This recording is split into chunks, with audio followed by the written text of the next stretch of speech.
ఓం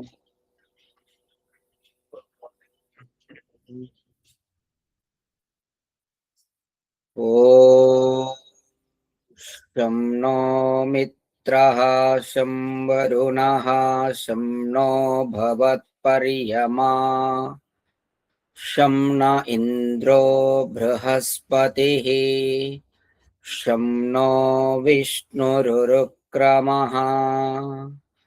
ఓం శాంతి శాంతి శాంతి.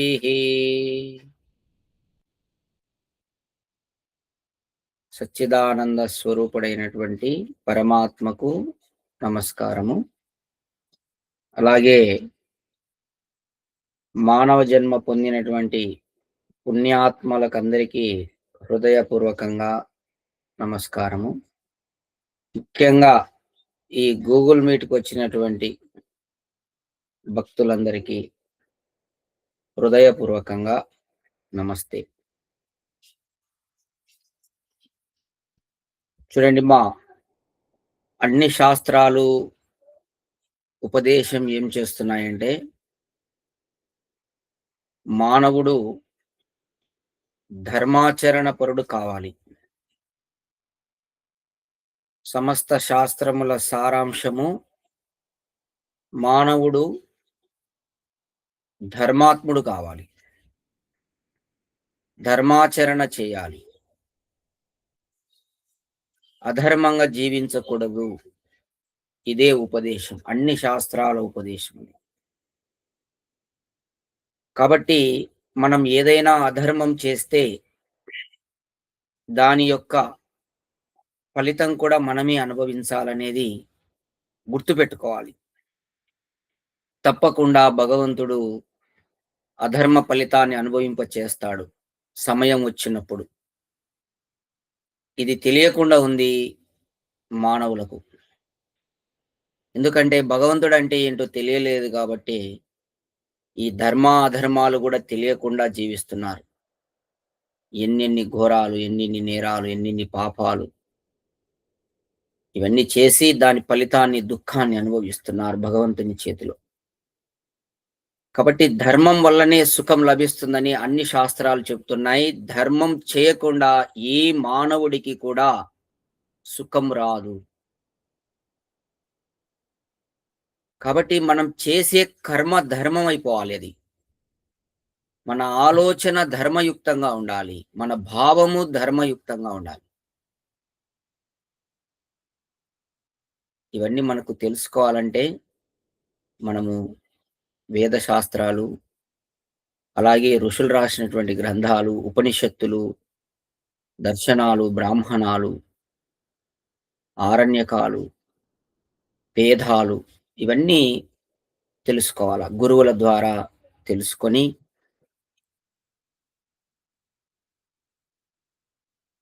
మన జీవితంలో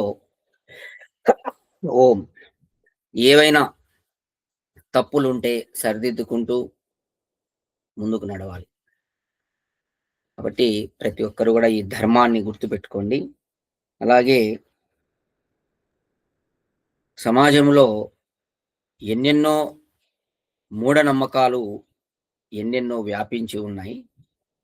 అయితే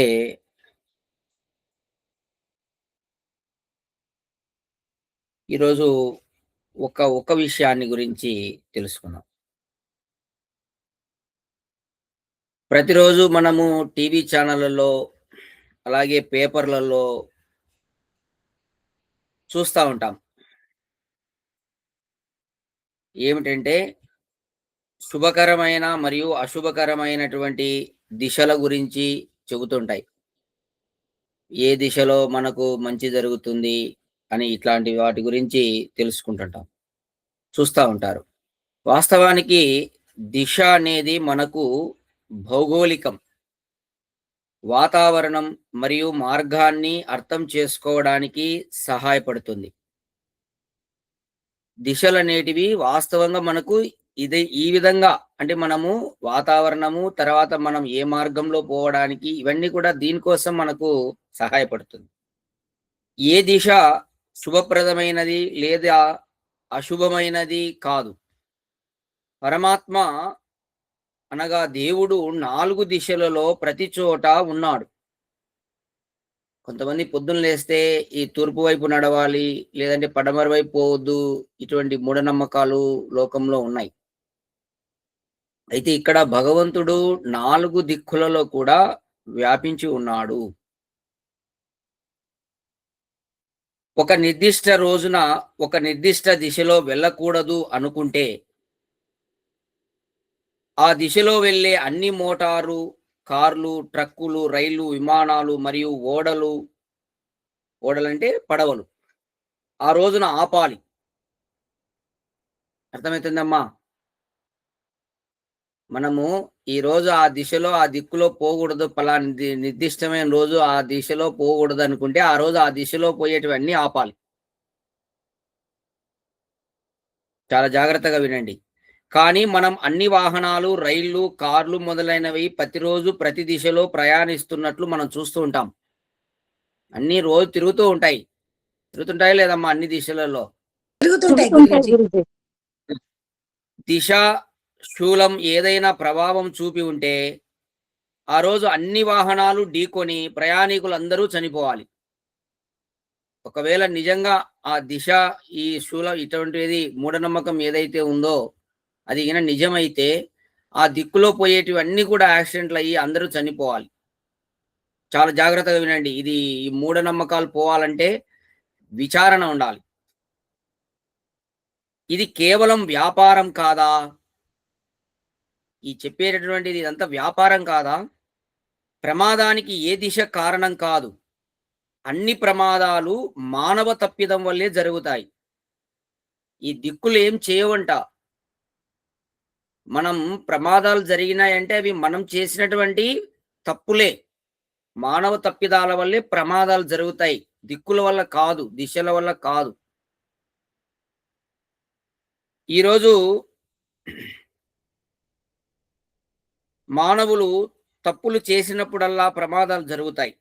ఊహించుకోండి, ఈరోజు మనం తూర్పు వైపు ప్రయాణించకూడదని ఒక జ్యోతిష్కుడు నిషేధిస్తే, మరియు ఏదో ఒక కారణం వల్ల మన ప్రియమైన స్నేహితులలో ఒకరికి అసహ్యకరమైనటువంటి సంఘటన ప్రమాదంగిన జరిగితే, మరియు సమీప ఆసుపత్రి తూర్పునే ఉంటే, గాయపడిన వ్యక్తిని చికిత్స కోసం తూర్పున ఉన్న ఆసుపత్రికి వెంటనే తీసుకెళ్ళమా? అంటే ఒక జ్యోతిష్యుడు ఈరోజు నువ్వు తూర్పు వైపు పోకూడదు అని చెప్పినాడనుకో, ఉదాహరణకు చెప్పినప్పుడు మనకు దగ్గరి వాడు యాక్సిడెంట్ జరిగింది. ఆ పోయేటటువంటి ఆసుపత్రి తూర్పులోనే ఉంది. ఖచ్చితంగా ఇప్పుడు అతన్ని ఆ ఆసుపత్రికి తీసుకెళ్తేనే వెంటనే తీసుకెళ్తేనే బతుకుతాడు, లేదంటే బ్రతకడు. అప్పుడు నువ్వు ఆ తూర్పు వైపు నడుస్తావా, నడచవా? నడుస్తాం గురూజీ. ఖచ్చితంగా నడవాలి. అదే చెప్తున్నాడు.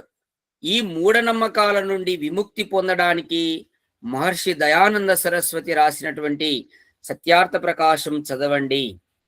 అంటే ఇటువంటి మూఢనమ్మకాలు దయానంద మహర్షి కోకొల్లలుగా రాశాడమ్మా. సత్యార్థ ప్రకాశం చదివితే సమస్త మూఢనమ్మకాలు పోతాయమ్మా. అన్ని మూఢనమ్మకాలు మనుష్యులలో ఉన్నటువంటి ఎవరైతే స్వార్థపరులు ఈ మూఢనమ్మకాలు పెట్టారో వాటన్నిటినీ నిజంగా ఆ మహనీయుణ్ణి ఏమని పొగడాలో అసలు అర్థం కావట్లేదమ్మా.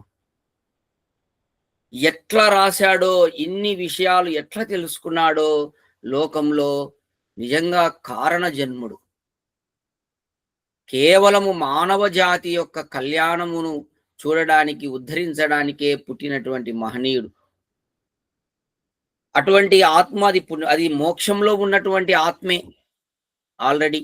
మళ్ళీ ఇక్కడికి వచ్చి సమస్త మానవులకు మోక్షాన్ని కలిగించడానికి వచ్చినటువంటి ఆత్మ. చాలా అద్భుతమైనటువంటి విషయాలు సత్యార్థ ప్రకాశంలో చదివే కొద్దీ ఎన్నో విషయాలు మనకు తెలుస్తాయమ్మా. కాబట్టి ఆ విధంగా మూఢనమ్మకాలు ఇవి ఒకటే ఇప్పుడు చెప్పినది. ఇటువంటి మూఢనమ్మకాలు ఎన్ని ఉన్నాయంటే అన్ని ఉన్నాయి. అడుగున అడుగు తీసి అడుగు పెడితే మూఢనమ్మకం, అడుగు తీసి అడుగు పెడితే ఈ విధంగా మనుషులను భయానికి గురి చేశారు, భయభ్రాంతులకు గురి చేశారు. ఆ భయం వల్ల అనేక దుఃఖాలు అనుభవిస్తున్నారు. కాబట్టి మీరు ఈరోజు గ్రహించవలసింది ఏంటంటే ఏ దిక్కు పోవాలా, ఈ సైడ్ పోవచ్చా పోవద్దా, ఈరోజు ఇది దిశలో ఇవన్నీ నమ్మకూడదనే విషయాన్ని గ్రహించండి. అందుకోసమే ఈ విషయాన్ని మీకు తెలియజేసింది. ఏ దిక్కు కన్నా పోండి, దిక్కులలో ఏం లేదు. మనం చేసే పొరపాట్ల వల్ల మనకు ఇబ్బందులు జరుగుతాయి కానీ దిక్కులలో లేదు. అన్ని దిక్కులలో భగవంతుడు నాడు, సర్వ దిక్కులు. మనం సంధ్యావందనంలో అదే కదా చెప్పేది. అన్ని దిక్కులలో కూడా ఈశ్వరుని గుర్తు చేసుకుంటూ నువ్వు రక్షిస్తున్నావని భావనతో మనము ఆ మనసా పరిక్రమ మంత్రాలను చేస్తాం. కాబట్టి దిక్కులలో ఇది లేదు. ఇదంతా ఒక జ్యోతిష్యులు ఆడేటటువంటి ఒక వ్యాపారం, ఒక నాటకం, మోసం, వంచన. అందరు గుర్తుపెట్టుకోండి. ఈ దుర్మార్గుల యొక్క మోసాలలో, వంచనలో చిక్కుకోవాకండి ప్రజలు. మీరు బలహీనులైన నాడు ఇటువంటి దుర్మార్గులు, మోసకారులు మిమ్మల్ని లొంగ తీసుకుంటారు, మిమ్మల్ని మోసం చేస్తారు, వంచనకు గురి చేస్తారు. జ్ఞానం ఉంటే మీరు బలహీనులు కారు. ఈ విషయాన్ని గుర్తుపెట్టుకోండి. తర్వాత మనము ఒక మంత్రం గురించి తెలుసుకుందాం. తర్వాత కఠోపనిషత్తులో వెళ్దాం. నిన్న అగ్నిమీలే పురోహితం అనేటటువంటి మొట్టమొదటి ఋగ్వేద మంత్రాన్ని గురించి తెలుసుకున్నాం. భగవంతుని యొక్క సేవా భక్తుడైనటువంటి వాడికి భగవంతుడు రత్నాలను ప్రసాదిస్తాడు. ఆయన కృప ఉంటే నిరంతరము మనము ఆనందంగా ఉండవచ్చు అని చెప్పి నిన్నటి మంత్రంలో ఋషి దయానంద మహర్షి తెలియజేయడం జరిగింది. ఈరోజు చూడండి, ఋగ్వేద మంత్రమే 3వ మంత్రం. ఋగ్వేదంలో 3వ మంత్రం. ఓం అగ్నినా రయి మష్ణవత్ పోషమేవ దివే దివే యశసం వీరవత్తమం. చూడండి, 3వ మంత్రం ఇది ఋగ్వేదంలో.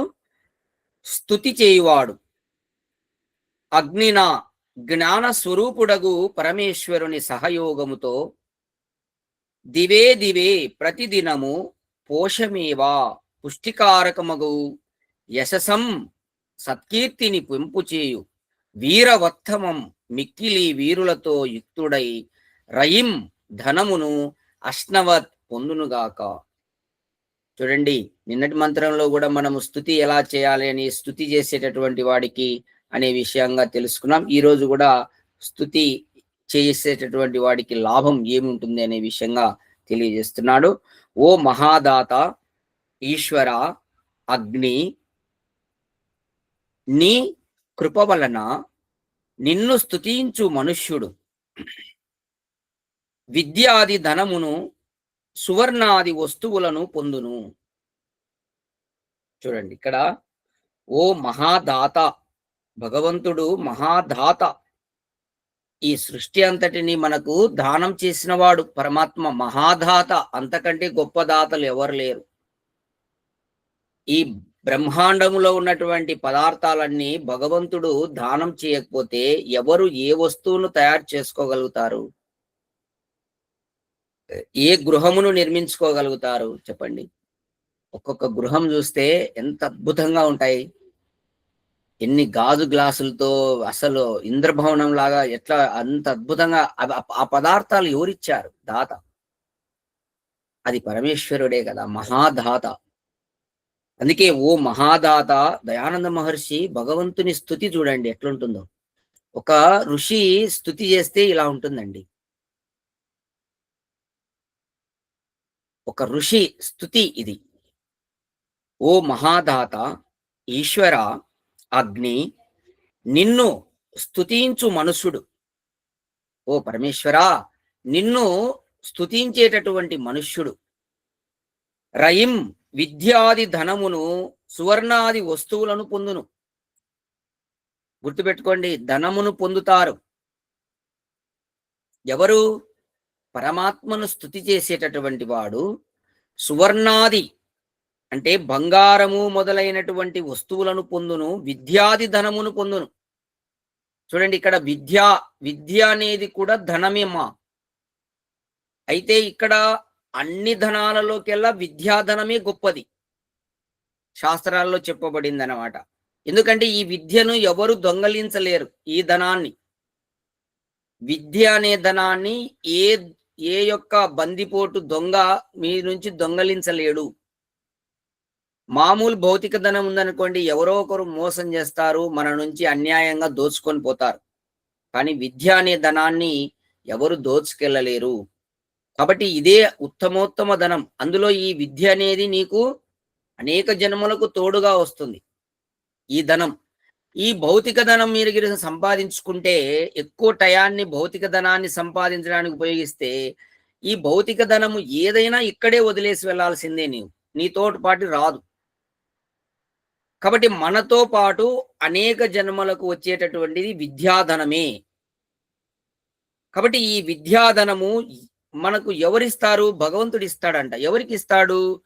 స్తుతి చేసేవాడికి ఇస్తాడు. పరమాత్మను స్తుతి చేసుకున్న వాడికి ఈ విద్యాది ధనము, అలాగే సువర్ణాది వస్తువులు. అంటే ఇక్కడ మళ్ళా రెండవది ఏం చెప్పబడింది?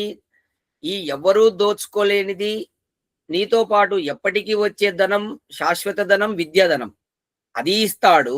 అలాగే భౌతిక ధనం కూడా ఇస్తాడు. ఈ సువర్ణాది వస్తువులను కూడా ఇస్తాడు. అటువంటిది పొందుతాడు. ఆ ధనము ప్రతిదినము గొప్ప పుష్టిని కలిగించుటకు, సత్కీర్తిని వర్ధిల్ల చేయుటకు తోడ్పడును.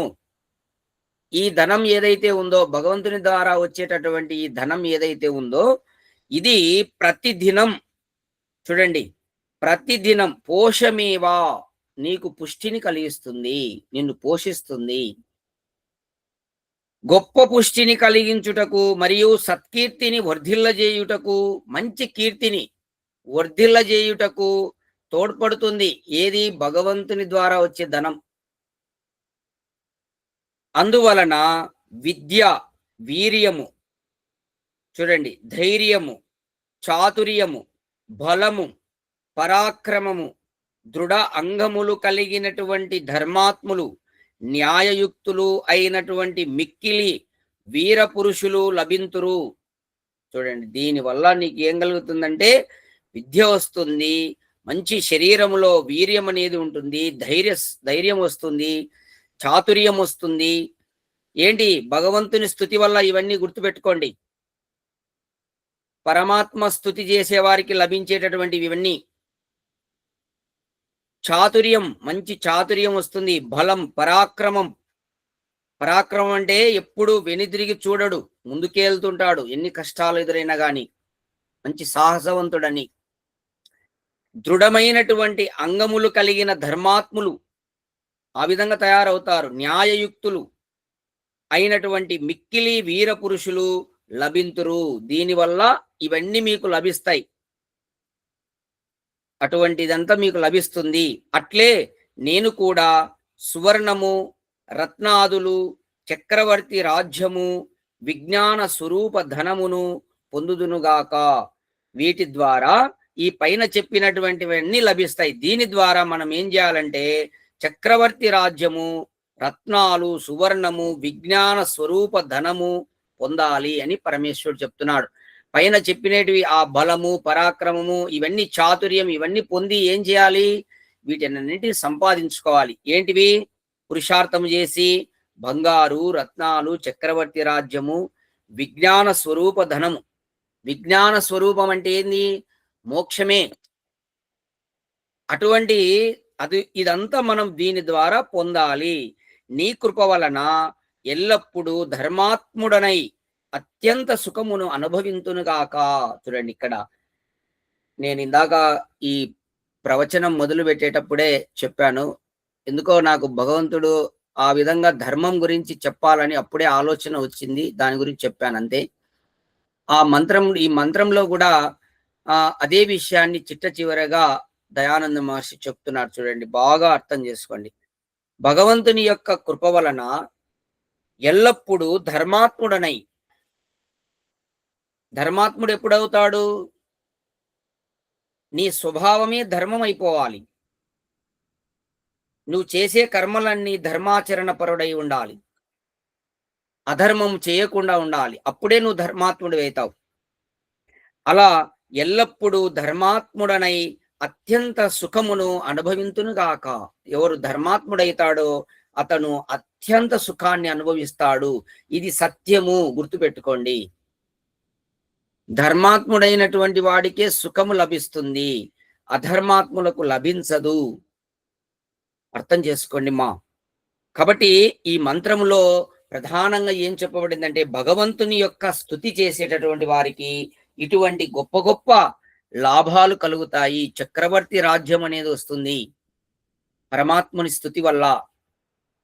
ఎన్నో దివ్యమైనటువంటి గుణాలు లభిస్తాయి, ఎన్నో సంపదలు పొందుతారు. కాబట్టి మన సమయాన్ని ఎక్కువగా మనము పరమాత్మను స్తుతి చేయడానికి, స్తోత్రం చేయడానికి ఉపయోగించండి. ఏమో అర్థమవుతుంది అందరికీ? అర్థమవుతుంది గురూజీ.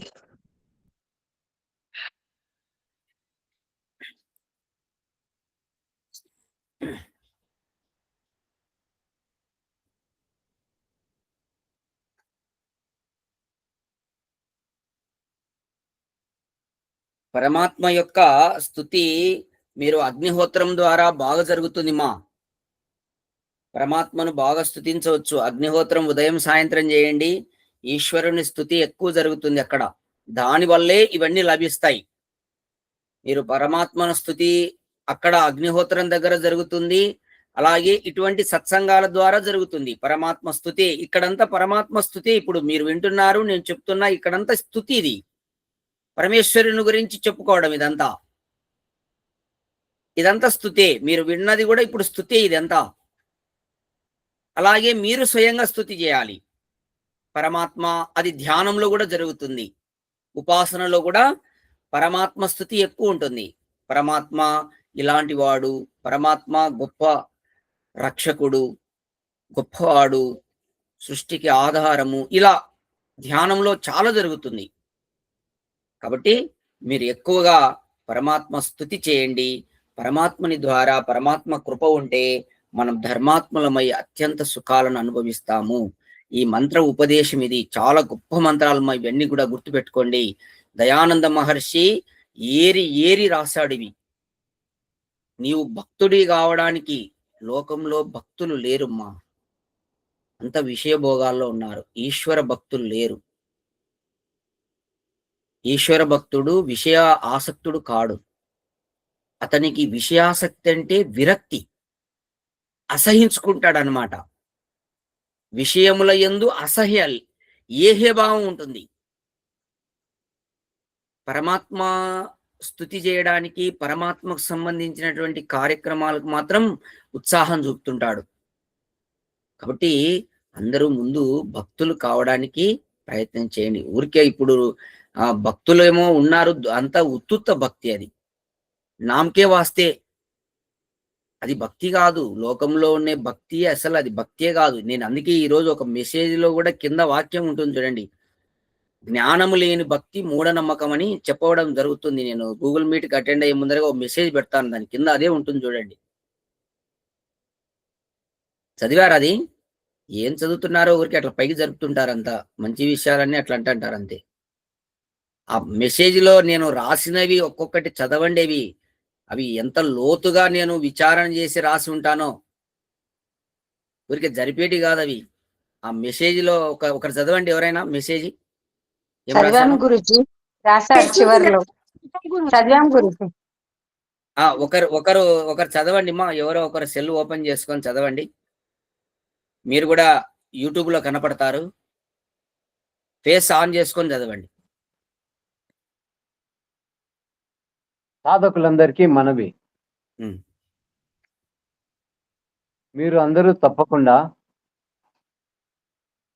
గూగుల్ మీట్ సత్సంగంకు రండి. ఎన్నో అమూల్యమైన రహస్య విషయాలు తెలుసుకుంటారు. పరమాత్మ దగ్గర అయ్యే కొద్దీ సుఖము దూరం అవుతుంది. మానవ జీవితం స్వామి నేనేం రాశా? దుఃఖమా సుఖమా రాసింది? దుఃఖం దూరం అవుతుంది. దుఃఖం దూరం అవుతుంది. దుఃఖము స్వామి.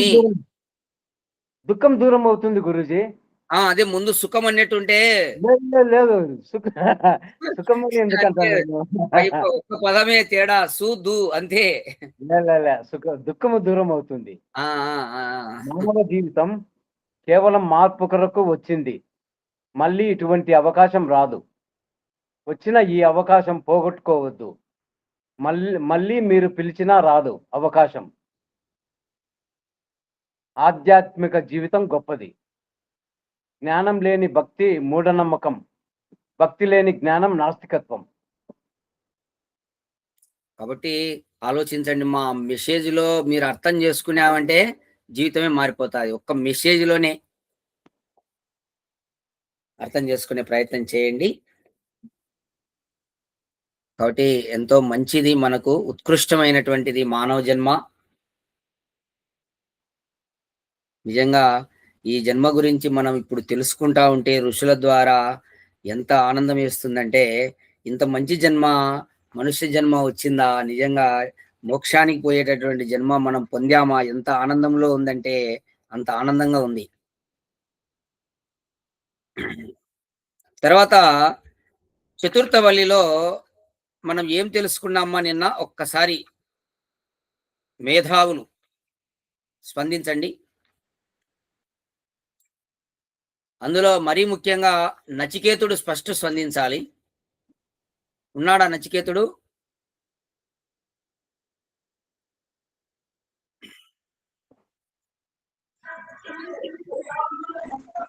గురుజీ రండి రండి. వస్తున్నారా? సరే, ఇంకా ఎవరు? శ్రీనివాసులు గారు ఏమైనా చెప్తారా నిన్నటి రోజున? ఏం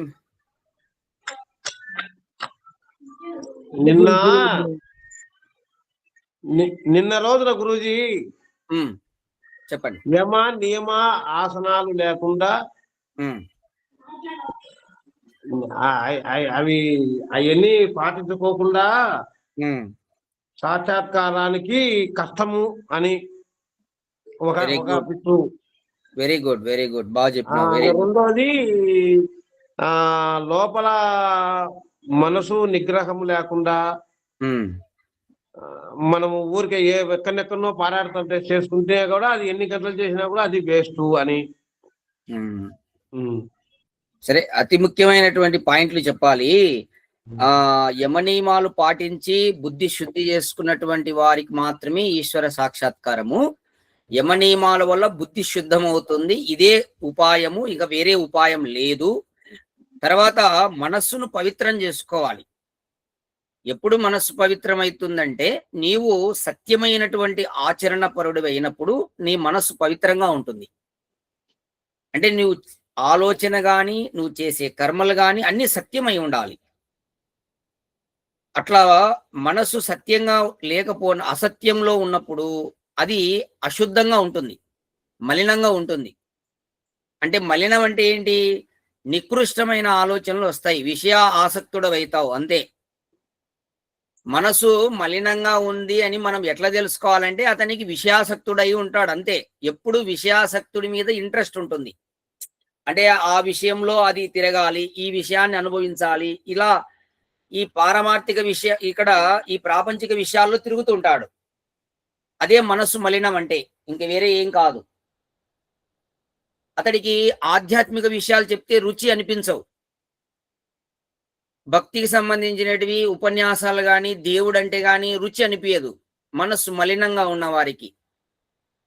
అదే మనసు శుద్ధంగా సత్వం గుణంలో ఉండి పవిత్రంగా ఉంటే ఆధ్యాత్మికత తెలుసుకోవాలా, నేను భగవంతుని పొందాలా, ఈ జన్మలోనే తెలుసుకోవాలా భగవంతుణ్ణి, యమనియమాలు నేను పాటించాలా, యోగి కావాలా, ఈ విధంగా ఉంటుంది అన్నమాట మనస్సు పవిత్రమైనటువంటి వాడికి వచ్చే భావనలు ఇవి. ఏమో అర్థమవుతుంది అందరికీ? గురూజీ. Balasubbareddy sir,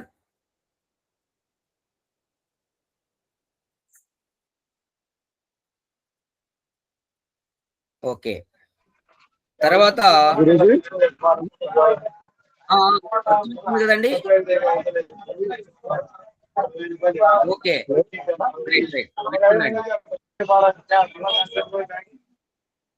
right right. చూడండి ఎంత మంచి అవకాశమో. ఇప్పుడు బాలసుబ్బారెడ్డి సారు వాళ్ళ ఫ్రెండ్స్ మధ్యలో ఉండి కూడా ప్రవచనాన్ని జోబులో పెట్టుకొని వింటున్నాడు. అట్లా అందరూ ఎవరి పని వాళ్ళు చేసుకుంటా కూడా వినొచ్చు, నో ప్రాబ్లం. మీరు ఒక్కోసారి అవకాశం దొరకదు, మీరు పని చేసుకుంటూ కూడా వేరే పనులలో కూడా వినొచ్చు. కొన్ని వాక్యాలు విన్నా మంచిదే కదా. అది నేను మీ అందరికీ మనవి చేసేది.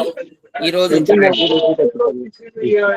ఓకే రైట్, చూడండి మా ఈ రోజు చతుర్థవల్లి సమాప్తమవుతుంది. 3 శ్లోకాలు ఉన్నాయి, చాలా చక్కగా అర్థం చేసుకోండి. కఠోపనిషత్తు, ఈ ఉపనిషత్తు అయిపోయే లోపల మీకు ఖచ్చితంగా చూడండి, మీరు భగవంతునికి చాలా సమీపంగా వస్తారు. నేను ఇది మీ అందరికి గ్యారంటీ ఇస్తున్నా. ఈ 11 ఉపనిషత్తులు అయిపోయే లోపల మీరు భగవంతుని పొందగలుగుతారు. చూడండి, మీది కూడా నేనే చెప్తున్నా, అంత అద్భుతంగా ఉంటుంది, మీరు పొందుతారు కూడా. ఈ 11 ఉపనిషత్తులు అయిపోయే లోపల భగవంతుడు మనకు అటువంటిది కలిగిస్తాడు. చూడండి, కావాలంటే మీరే చూసుకోండి, మీరే చెప్తారు, మేము నిజంగా భగవంతుణ్ణి చాలా తెలుసుకున్నాము, చాలా పొందాము అని కూడా చెప్తారు. చూసుకోండి కావాలంటే. అంగుష్టమాత్ర పురుషో జ్యోతిరివా ధూమకః ఈశానో భూత భవ్యస్య స ఏవాధ్య స ఉష్యః ఏతద్వైతద్. అంటే ఈ మొత్తము సృష్టిలో పరమేశ్వర తత్వమును ఎలా తెలుసుకోవాలి అనే విషయంగా తెలియజేస్తున్నాడు అన్నమాట యమాచార్యుడు. చూడండి, అంగుష్టమాత్ర పరిమాణము గల స్థానమున పొందదగు పురుష అంతటా నిండి ఉండు పరమేశ్వరుడు. ఆ ధూమకః ధూమము లేని, జ్యోతి ఇవ జ్యోతి వంటివాడు, జ్ఞానరూప ప్రకాశమయుడు. అతడు భూత భవ్యస్య ఈశానః భూత భవిష్యత్ వర్తమాన వస్తువులకు అధిపతి. సయేవా అతడే అధ్య నేడును సర్వాధ్యక్షుడు. స ఉష్యః అతడే రాబోవు కాలమునందు కూడా స్వామి. చూడండి, భూతం అయిపోయినప్పుడు అతడే, వర్తమాన కాలంలో అతనే అధ్యక్షుడు, రాబోయే కాలమునందు కూడా అతనే స్వామి. ఏతద్వైతద్ నచికేత, నీవడిగినటువంటి తత్వము ఇయదియే. శ్రీనివాసులు గారు మీట్లో పెట్టుకోండి.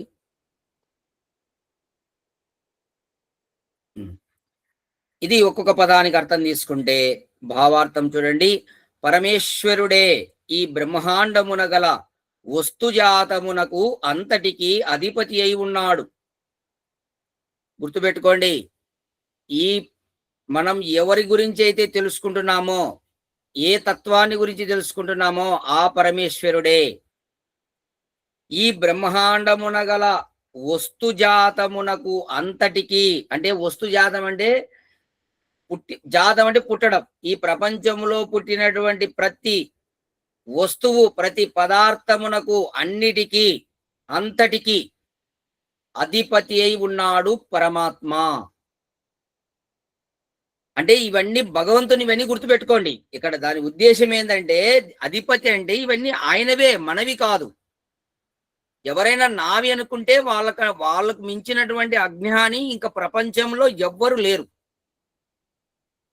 ఈ బ్రహ్మాండంలో ఉన్నటువంటి పదార్థాలు ఏవైనా సరే అవి నీవి అనుకున్నావా, నీకంటే అజ్ఞాని మూర్ఖుడు ప్రపంచంలో ఎవరు లేరు. ఇంకా ఇవన్నీ కూడా మొత్తం విశ్వంలో ఉన్నటువంటి, బ్రహ్మాండంలో ఉన్నటువంటి పదార్థాలన్నీ కూడా భగవంతునివే. నీకంటే నువ్వు పుట్టకముందే ఉన్నాయి ఇవన్నీ,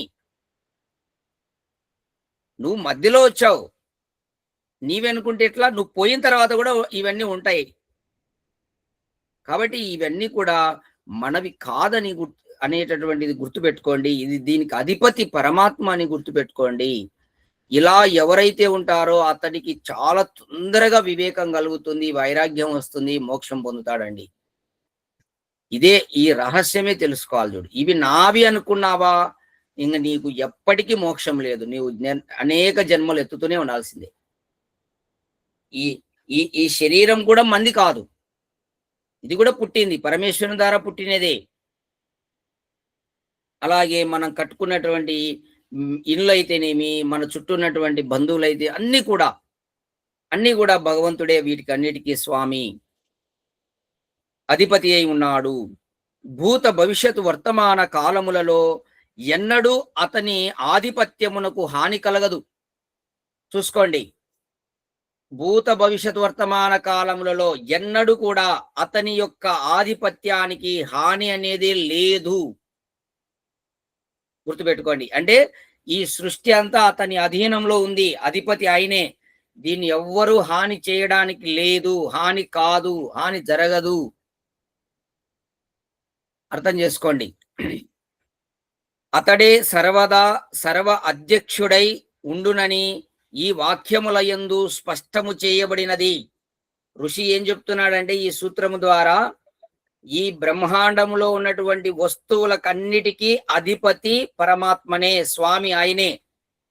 దీనిని ఎవ్వరు ఏం నాశనం చేయడానికి ఎవ్వరు చేయలేరు. ఏ నాస్తికుడు ఎవ్వరు కూడా ఈ సృష్టిలో పదార్థాలు నాశనం చేయలేడు. ఇవి భగవంతునివి. దీనికి హాని కలగదు, దీనికి సర్వాధ్యక్షుడు పరమాత్మనే అని చెప్పి ఇక్కడ స్పష్టంగా చెప్పబడుతుంది. భగవంతుడే ఈ సృష్టిలో ఉన్నటువంటి పుట్టిన ప్రతి పదార్థము, పుట్టబోయే పదార్థాలు గాని, పుట్టినవి గాని, గతంలో పుట్టినవి గాని, అన్ని సమస్త వస్తువులన్నీ కూడా అధిపతి పరమాత్మనే, సర్వాధ్యక్షుడు. ఈ భావనతో మీరు జీవించండి. ఇదే పరమేశ్వరుని యొక్క భావన. ఇది ఆత్మభావన అంటారు దీన్ని. ఈ భావంతో జీవించండి. ఎప్పుడు ఇదే భావనలో ఉండండి. ఇవన్నీ పదార్థాలు భగవంతునివే అనే భావనతోనే ప్రతిరోజు ఇదే భావనతో జీవించండి. చాలు, ఖచ్చితంగా ఈ జన్మలో మోక్షం పొందుతారు. నేను చెప్తున్నా, చూసుకోండి అందరికీ. నువ్వు అనుభవించే ప్రతిదీ కూడా ఇదంతా పరమాత్మదే అనేటటువంటి భావంతో గిన నువ్వు ఉంటే మోక్షం ఖచ్చితంగా కలుగుతుంది. అంటే ఇక్కడ ఏమైతుందంటే తన యొక్క అహం అనేది నాశనం అయిపోతుంది అన్నమాట. అన్నిటికీ ఈశ్వరుడే ఆధారం అనేటటువంటిది రావాలి. తన అహం అనేది పోవాలి. అహం అనేది పోతేనే మోక్షం ఉంటుంది. మోక్షం అంటే ఏం పెద్ద కష్టమేం కాదు. ఎవరికి కష్టం కాదంటే జిజ్ఞాసులకు కష్టం కాదు. జిజ్ఞాస ఉండాల. నేను ఎట్ట తిరిగి మోక్షం పొందాలా అని పూర్తి పట్టుదల ఉన్నదనుకో, సులువు. కాబట్టి అందరు గుర్తుపెట్టుకోండి, ఈ రోజు నుంచి మీరందరూ కూడా ఈ సృష్టిలో ఉన్నటువంటి పదార్థాలకన్నిటికీ నేను కాదు స్వామి, భగవంతుడే స్వామి అని చెప్పి ఆ పరంపిత పరమాత్మనే, పరమేశ్వరుడే ఈ బ్రహ్మాండములో ఉన్నటువంటి అన్ని పదార్థాలకు అధ్యక్షుడు, సర్వాధ్యక్షుడు ఆ భగవంతుడే. భూత భవిష్యత్ వర్తమాన కాలంలో ఎప్పుడు కూడా ఆయనే దీనికి అంతటికి అధిపతి అని చెప్పి మీరు హృదయంలో భావన చేసుకొని ప్రతిరోజు అలా జీవించండి. అదే అన్నమాట ప్రాక్టికల్. మీరు ప్రాక్టికల్ చేయడం అంటే అదే, ఆచరణ అంటే అదే, పురుషార్థం అంటే అదే, పురుషార్థం చేయడం అంటే అదే పురుషార్థం, సాధన అంటే అదే సాధన. అందరు గుర్తుపెట్టుకోండి, సాధన అంటే అదే. అంటే ఈ సృష్టిలో ఉన్నటువంటి ఏది అనుభవిస్తున్నా గాని, ఏది పొందినా గాని ఇవన్నిటికీ స్వామి పరమాత్మని, నేను కాదు. ఈ భావనతో జీవించండి. తేన తెక్తేన భుంజీతాహ మాగృతః కస్య స్విద్దనం. వేదమంత్రం ఇదే చెప్తుంది అన్నమాట. ఇవన్నిటికీ స్వామి పరమాత్మనే. కాబట్టి నీవు త్యక్త భావంతో అనుభవించు, లోబివి కావద్దు. గుర్తుపెట్టుకోండి ఇలా ఉంటే ఏ వ్యక్తికి ఈ జ్ఞానం కలుగుతుందో ఆ వ్యక్తి అధికంగా పోగు చేసుకుంటాడా, అధికంగా కూడబెట్టుకుంటాడా, తనకు అవసరమైన మేరకే సంపాదించుకుంటాడు పదార్థాలు. అంతేగాని అధికంగా ఆశపడి ఎవ్వరు సంపాదించుకోరు. ఎందుకే వేద జ్ఞానం లేకపోతే అనేక ఎంపర్లాటలు, పాకులాటలు పడి నానా రోగాలు తెచ్చుకొని తొందరగా ఆయుక్షీణం చేసి చనిపోతున్నారు. అవసరమైనంత మేరకు మనం సంపాదించుకోవాలి. అనవసరంగా అన్ని కూడబెట్టుకుంటే నీకేమొస్తుంది, ఏం రాదు, దానివల్ల దుఃఖం కలుగుతుంది. మనకు మోక్ష సాధనాలు కావాలి. ఆ మోక్ష సాధనాలు సంపాదించుకోండి, సరిపోతుంది. అర్థమవుతుంది అందరికీ? అర్థమవుతుంది గురూజీ. అర్థమవుతుంది గురించి. రైట్ మిగతా వాళ్ళు కూడా చెప్పండి అర్థమవుతుందని. అర్థమవుతుంది, మీరు యూట్యూబ్ లో కనపడతారు, కనీసం అందరిని నోరు తెరవండి. ఇట్లా ఏలు గుర్తులు యూట్యూబ్ లో రావు, వాక్యాలే వస్తాయి. అర్థమవుతుంది గురూజీ. సరే అమ్మా. మీరు కనపడతారు ప్రపంచానికి. తర్వాత చూడండి, యతోదకం దుర్గే వృష్టం పర్వతేషు విధావతి ఏవం ధర్మాన్ పృథక్ పశ్యన్ తా నేవాను విధావతి. చూడండి ఇక్కడ మ్యూట్ లో పెట్టండి అమ్మా ఎవరో. రైట్. దుర్గే వృష్టం ఉదకం, దుర్గమ ప్రదేశమున వర్షించినటువంటి జలము, పర్వతేషు పర్వతములయందు యథా విధావతి ఎట్లు ప్రవహించునో, ఏవం ఇట్లే ధర్మాన్ ధర్మములను పృథక్ వేరుగా పశ్యన్ చూచుచూ తా నేవ వానినే అనువిధావతి అనుసరించి పరువెత్తును. చాలా మంచి శ్లోకమ్మా, బాగా వినండి. ఇంకా మీకు మంచి దృఢం కలుగుతుంది అన్నమాట. ఇక్కడ రూఢి చూడండి, ఈ శ్లోకం ద్వారా మనకి ఏం కలుగుతుందంటే ధర్మం యందు పూర్తి విశ్వాసం కలుగుతుంది అందరికీ. చాలా మందికి విశ్వాసం లేకే ధర్మం ఆచరించరు మా అందరూ. లేకపోతే ఎప్పుడో ధర్మాత్మలే, ధర్మం ఆచరిస్తే మాకు నిజంగా సుఖాలు వస్తాయా, ఏడొస్తాయిలే, ఉత్తదిలే, ఊరికి చెప్తుంటారు అనుకుంటుంటారంతా. ఆ విశ్వాసం లేకే అందరూ ధర్మాత్ములు కావట్లేదు. అందరూ చూసుకోండి కావాలంటే. ధర్మం యందు విశ్వాసం ఉంటే ధర్మం తప్పడు ఎవరు. లోకంలో అధర్మం ఎందుకు ఎక్కువ పోతున్నారంటే అధర్మం యందు విశ్వాసం ఉంది, ధర్మం యందు లేదు. ఎందుకంటే అధర్మం యొక్క ఫలితం వెంటనే కలుగుతుంది. ఏం శ్రీనివాసులు గారు అర్థమవుతుందా? అధర్మాచరణ పడికి ఫలితం వెంటనే వస్తుంది. ధర్మాచరణ పరుడికి ఫలితం రావట్లేదు, కష్టాలు పెరుగుతున్నాయి. అవునవును. అందుకు లోకం చూసి ఈ ధర్మాచరణ పరుడైతే ఇంతే, ఇంకా కష్టాలు పడాల్సిందే అనే విధంగా ఉంది. ఇప్పుడు ధర్మం ఆచరించేవాడికి డబ్బు వెంటనే రాదు. వెంటనే వస్తుందా? రాదు రాదు. అతను కొంచెము ఎప్పుడు పేదవానిగానే ఉంటాడు. అధర్మాచరణ పరుడు తొందరగా డబ్బు మేడలు కట్టిస్తుంటాడు. చూడండి, తొందరగా 4 ప్లాట్లు అన్ని బ్రహ్మాండంగా ఉంటాయి. అప్పుడు ఏమనిపిస్తుంది అందరికి, ఒరే ఇదేమి బాగుందిరా, ఈ ధర్మము ఇది భక్తి అనుకుంటే ఎప్పుడు ఈయనే ఉంటాడు అని అంటారు. అంటారా అనరా? అవునవును. కాబట్టి ఇక్కడ ఈ శ్లోకం ద్వారా చూడండి, ఆధ్యాత్మిక జీవనం గడిపే వారికి పూర్తి విశ్వాసం కలిగిస్తుంది అన్నమాట. గుర్తుపెట్టుకోండి, పర్వతముల యందు వర్షించినటువంటి జలము నిమ్న ప్రదేశముల యందు భిన్న భిన్న తావులలో ప్రవహించి వేరు వేరు జలములుగా ఎంచబడును. చూడండి, ఇక్కడ పర్వతం అంటే కొండ మీద కురిసినటువంటి వాన కిందికి వస్తుంది కదమ్మా, ఆటోమేటిక్ కిందికి ప్రవహిస్తుంది. ఈ వాటర్ ఫాల్స్ అన్ని మీరు చూస్తుంటారు, అవి కిందికి దొల్లుతుంటాయి కదా వాటర్ ఫాల్స్. అవి నిమ్న ప్రదేశం అంటే కింద ప్రదేశముల యందు భిన్న భిన్న తావులలో ప్రవహించి వేరు వేరు జలములుగా ఎంచబడును. ఆ పైన కురిసినటువంటి జలము మళ్ళీ కిందికి వచ్చేదాకా వేరువేరుగా ఉంటాయి. అవి ఎక్కడెక్కడ పోతే అక్కడక్కడగా మారిపోతుంటాయి. అట్లనే ప్రపంచమునకు మూలభూతమగు పదార్థము ఒక్కటియే అయినను స్థూల రూపములలో నానా విధములుగా గోచరమగుచున్నందున అయ్యది నానా అని ఎంచి జనులు మూలమునను నానాత్వమును వెదుక ఆరంభింతురు, వాస్తవమును గుర్తింపజాలరని భావము. అంటే ఇక్కడ భగవంతుడు కూడా ఒక్కటే అయి ఉన్నా గాని రకరకాలుగా కనిపిస్తున్నందువలన జనులు మూలమును పట్టుకోకుండా నానా రకాలైనటువంటి దాన్ని వెతకనారంభిస్తున్నారు, వాస్తవాన్ని గుర్తించలేరు అనేటటువంటి విషయాన్ని తెలియజేస్తున్నాడు.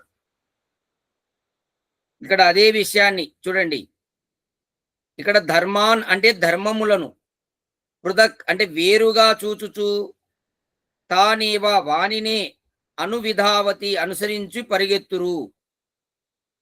అంటే ఇక్కడ భగవంతుని యొక్క తత్వాన్ని తెలియజేస్తున్నాడు.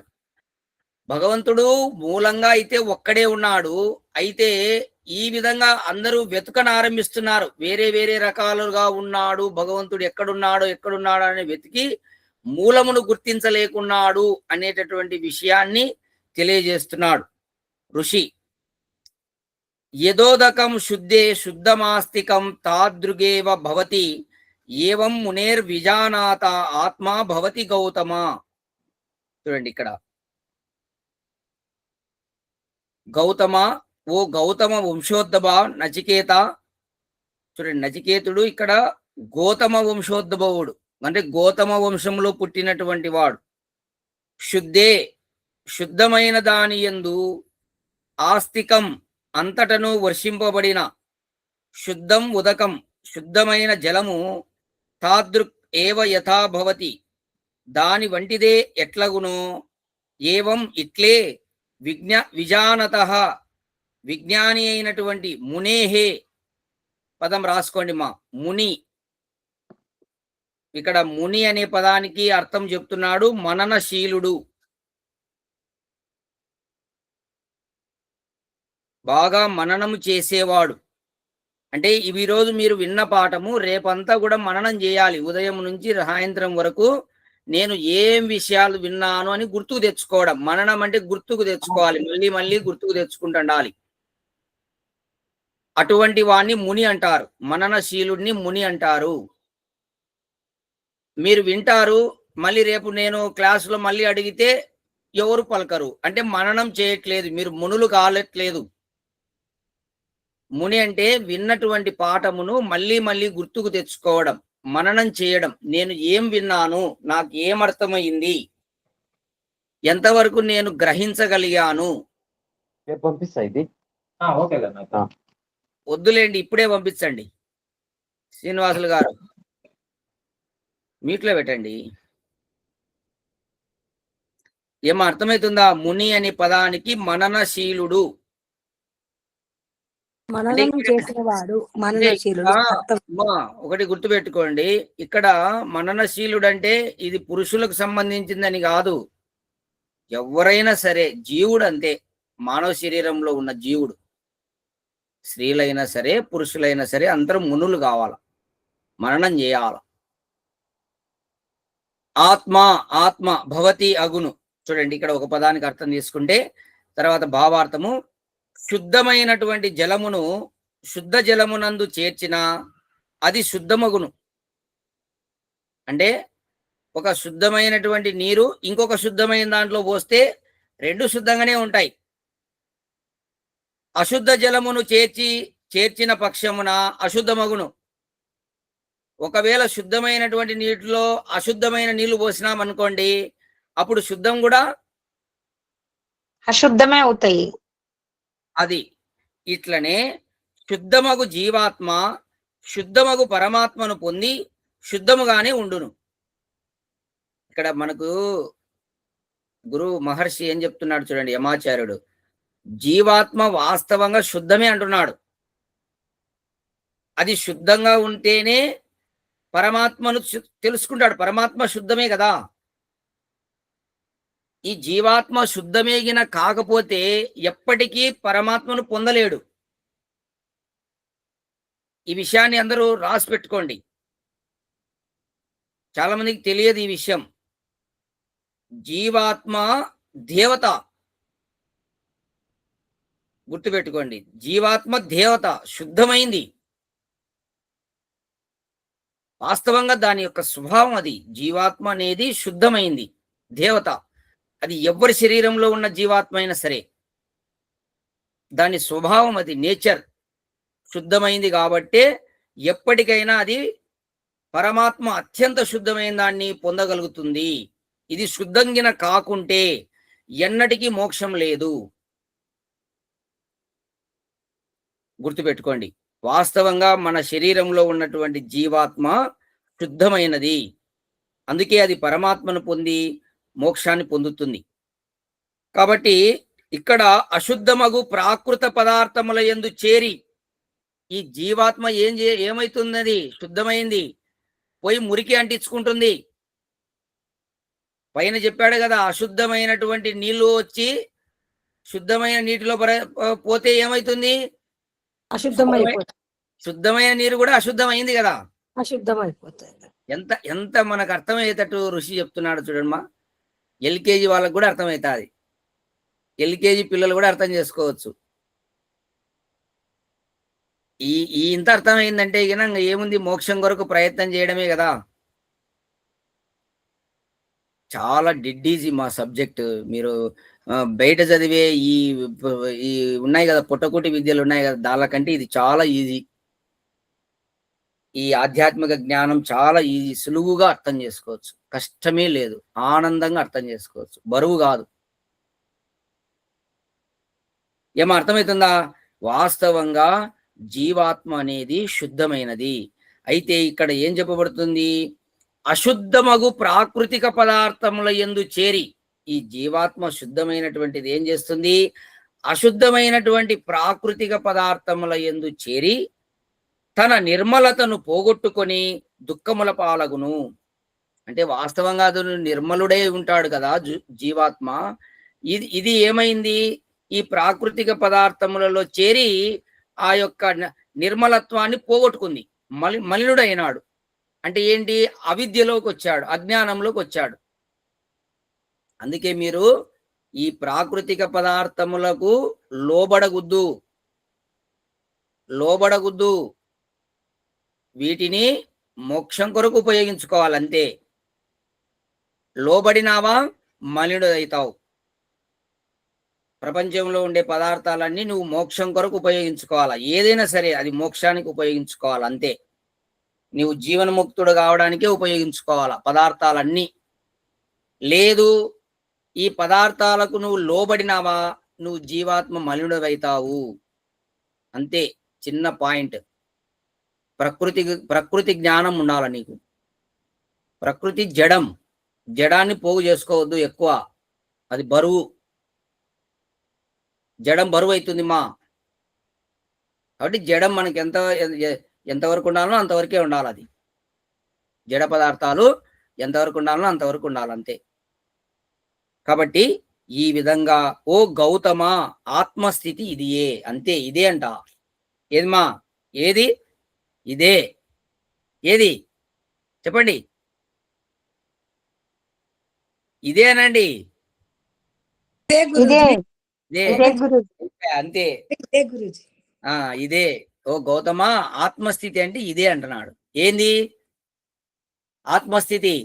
శుద్ధంగా ఉండడం, ప్రకృతిలోకి పోకుండా, ప్రకృతికి లోబడకుండా, ఆ ప్రకృతి అనే మలినంలో పడకుండా, ఆ అశుద్ధంలో దిగకుండా ఉండడమే ఆత్మస్థితి.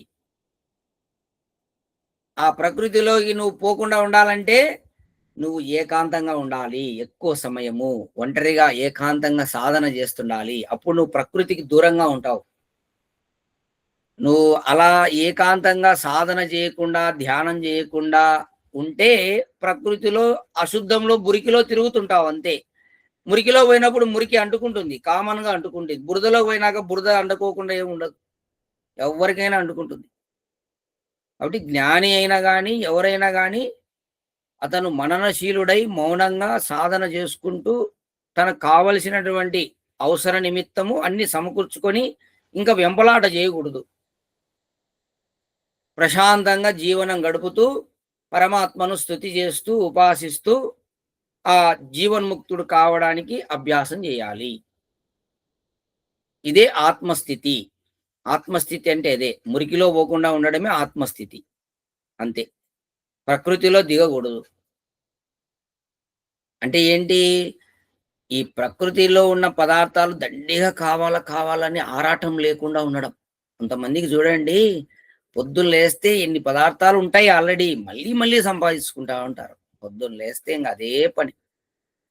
వాడికి పారమార్థిక చింతన, ఓంకార ధ్యానము, యోగాభ్యాసం ఏ ఉండవు. 24 గంటలు ఇదే డబ్బు సంపాదనే. ఒక కారు ఉంటుంది సరిపోదు, ఇంకా 2-3 కార్లు సరిపోదు, ఇంకా ఇంకా ఇంకా ఇంకా ఎన్నెన్నో. ఆలోచించుకోండి. ఎంత మురికిలో దిగితే అంత నువ్వే కడుక్కోవాలి. మళ్ళీ బురద అంటించుకొని వస్తే నువ్వే కడుక్కోవాల్సిందే, ఎవరు కడగరు. గుర్తుపెట్టుకోండి. కాబట్టి ఈ మురికిలో, ఈ మలినంలో పడకుండా ఆత్మస్థితిలో ఉండడానికి ఈ యొక్క కఠోపనిషత్తులో చెప్పిన విధంగా అందరూ భగవంతుడే దీనికి అన్ని పదార్థాలకు స్వామి, అధిపతి అని చెప్పి ప్రతిరోజు అదే భావనతో లేవండి, అదే భావనతో పడుకోండి, అదే భావనతో ప్రతి వస్తువును భోగించండి, అదే భావనతో దీనికి అధిపతి పరమాత్మ అనే భావనతోనే జీవించండి. చూడండి ఎంత హాయిగా ఉంటుందో మీకే తెలుస్తుంది. ఆత్మస్థితి అని చెప్తున్నాడు దీన్ని, ఆత్మభావంలో ఉండడం. ఏం నచికేత, గౌతమ అర్థమైందా? గౌతమ వంశోద్భవ ఉన్నాడా నచికేతుడు?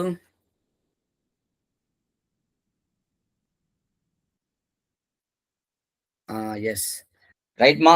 ఇప్పటి వరకు అర్థమైంది కదా అంత పాఠం? అర్థమైంది గురూజీ. ఏమన్నా మీకు అర్థం కాకుంటే నిర్మోహమాటంగా అడగండి, నో ప్రాబ్లం. తెలుసుకోవాలి ఏ విషయమైనా ఇప్పుడు చెప్పబడిన దాంట్లో ఫలాంది మాకు అర్థం కాలేదని అడగండి. అయితే అర్థమైనప్పుడు మళ్ళీ అడగాల్సిన అవసరం లేదు, కావాలని ఏం అడగద్దు. అట్లా కావాలని అడగాలని ఏం లేదు, అర్థమైతే అవసరం లేదు. సబ్జెక్ట్ సరళంగానే ఉంది కాబట్టి అర్థమైంది గురూజీ, అర్థం కాకుండా ఏం లేదు. అన్ని సబ్జెక్టులు సరళమే మా. మనం ఇంట్రెస్ట్ పెట్టి ఉంటే సరళంగా ఉంటుంది, మనకు ఇంట్రెస్ట్ లేనప్పుడు అది కఠినంగా ఉంటుంది. చూసుకోండి మీరే. ఆసక్తి సరళంగా ఉంది గురూజీ, కానీ మేము ఆచరణలో పెట్టాలి. సరళంగా ఉంది, మీరు ఆచరిస్తున్నారు కూడా, మీకు తెలియదంతే. మీరు ఇంకా పెట్టాలంటే అది కాదు. ఇప్పుడు మీరు చెప్పారు కదా గురూజీ, ప్రకృతి విషయాలలో ఎక్కువ దానిలో మునిగినట్టుగా ఉండకుండా మనకి ఎంత అవసరమో అంతే ఇది ఉపయోగించుకోవాలన్నారు కదా, అది మేము ఇంకా ఎక్కువ ఉపయోగించుకుంటున్నాం అనేది అనిపిస్తుంది. కానీ ఈ విషయాలు వినేసరికి కొన్ని తగ్గించుకోవాలనిపిస్తుంది. మెల్లిమెల్లిగా మనము వస్తువులు మనకి ఎన్ని అవసరం ఉంటే అన్ని తగ్గించుకుంటూ రావాలి. అదే గురూజీ, నేను అదే. గాంధీ మహాత్ముడు ఏం చేశాడంటే ఇట్లనే అన్నమాట. ఆయనకు కూడా తెలుసు ముందు. తర్వాత భగవద్గీత చదువుకుంటూ ఆయన ఒకసారి అపరిగ్రహ వ్రతాన్ని చదివాడు. చదివిన తర్వాత అప్పుడు ఆయన అప్పటికే ఒకటి అది ఎల్ఐసి కడుతున్నాడు, డబ్బులు పోగు చేసుకునేది అనమాట. ఆ ఎల్ఐసి కట్టేది అంటే డబ్బులు ఎక్కువగా మిగలంగా ఎల్ఐసి కడుతున్నాడు అనమాట. అప్పుడు అపరిగ్రహ వ్రతాన్ని చదివాడు. దాన్ని అర్థం చేసుకొని వెంటనే వాళ్ళకు ఎల్ఐసి వాళ్ళకు ఒక లేఖ రాశాడు. నాకు ఈ ఎల్ఐసి కట్టేది నాకు వద్దు, నేను ఈ రోజుతో ముగిచ్చేస్తున్నాను, ఇంకా కట్టను. నాకు ఒకవేళ ఆ డబ్బులు ఏదైనా వస్తే కట్టిన డబ్బులు నాకు అవసరం లేదు, నాకు సరిపోతాయి, నాకున్నదే నాకు సరిపోతుంది. అది ఏవైనా నేను ఇంతవరకు కట్టిన అమౌంట్ ఉంటే అది మా తమ్మునికి ఇవ్వండి, నాకొద్దు అని స్పష్టంగా వాళ్ళకి లేఖ రాశాడు. అంటే తెలిసిన తర్వాత అతను ఆచరించాడు అన్నమాట. అలా మనం కూడా ఏం చేయాలంటే, ఊరికనే ఎవరు మహానుభావులు కారు, వాళ్ళు కొన్ని గొప్పవి సాధించారు. సాధించితేనే ఆ పేరు ప్రతిష్టలు వస్తాయి. నియమనిష్టలు ఉన్నారు కాబట్టి ఈ విధంగా మనం కూడా గుర్తుపెట్టుకోండి. ఈరోజు కఠోపనిషత్తులో 4వ అధ్యాయం చతుర్థ వల్లి సమాప్తి అయింది. రేపు 5 పంచమ వల్లిలో మనం తెలుసుకుందాం. ఇంకా ఎన్ని లోతు విషయాలను మనకు ఋషి తెలియజేస్తున్నాడో మనం తర్వాత శాంతి పాఠం చేద్దాం. ఓ అసతో మా సద్గమయా తమసో మా జ్యోతిర్గమయా మృత్యోర్మా అమృతంగమయా. ఓం శాంతి శాంతి శాంతి.